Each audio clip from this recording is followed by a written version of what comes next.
คันเจ้าได้เบิ่งหนังเรื่องนี้แล้วก็อยากสิบอกเจ้าว่า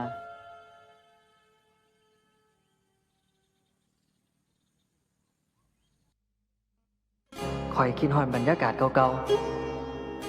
ๆคิดฮอดความเก่าความหลังบ้านเฮามันก็ซ้ำบ้านเฮานี่ล่ะฝันสูงหลายมันก็แทบสิเป็นไปบ่ได้เลยเป็นไทบ้านอยู่ง่ายกินง่ายบ่เดือดร้อนไผแบบนี้ล่ะ